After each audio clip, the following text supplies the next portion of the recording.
Voin samni pali April sangni samni le pali en kan khuwa salitar thile ruwa nasa takaron thok awangin in chia in chung luatlak in chung pop nasa tawanga luatlak lo eng motok awma zat chi detail kan lain shil sha theilo fa kina chiang kong zokin kan lain shil tura ngai taila tuna hian civil SDO Sakordai Darlon BDO in khua a chiat tok te champui dan tur chung chang VC hausa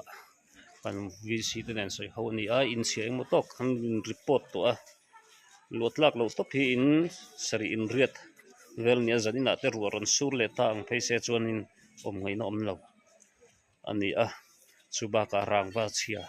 silpali ni na khu ngai eng motok hi om bok a tuntum chu salutar khuain chiat kan tok ve viau ani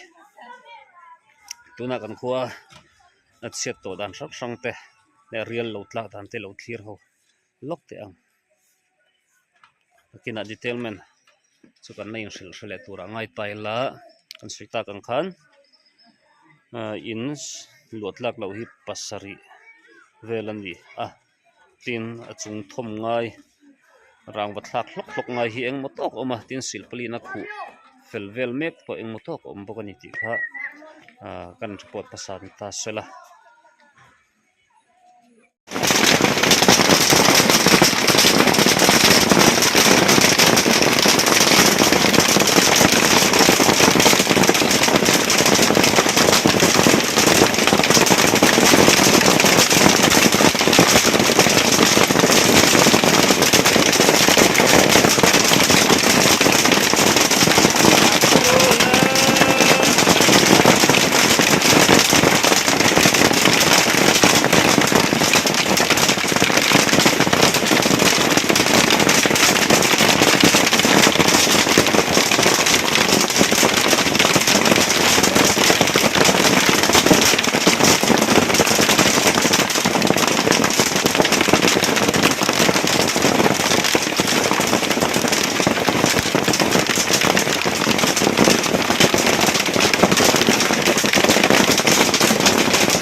avar uar ma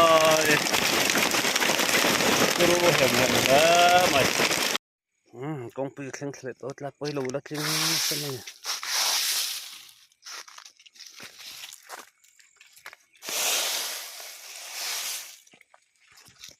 tam tham khop ma hi poi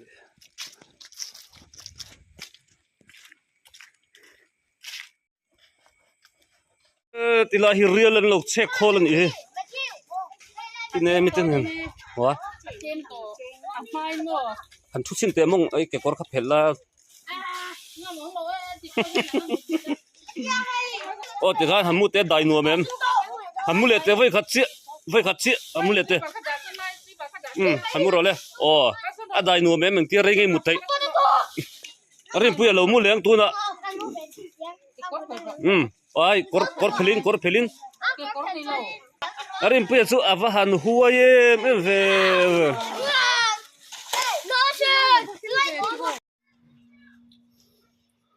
ngai te in chung voin real tlai na din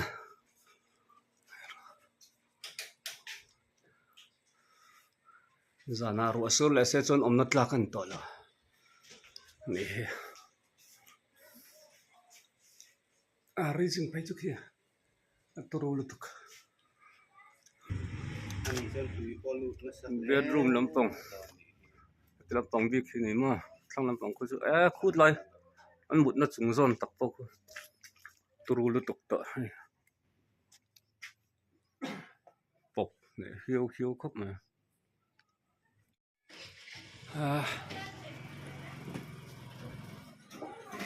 turu em real loma chet na lai do hlak ma ti mai tur ne pachuna te in ne lampang so chung lampang tak so ceiling na hlia do wang na lang chiang lawa ceiling na a hlia lo lampang ro chu ti a lan da na ni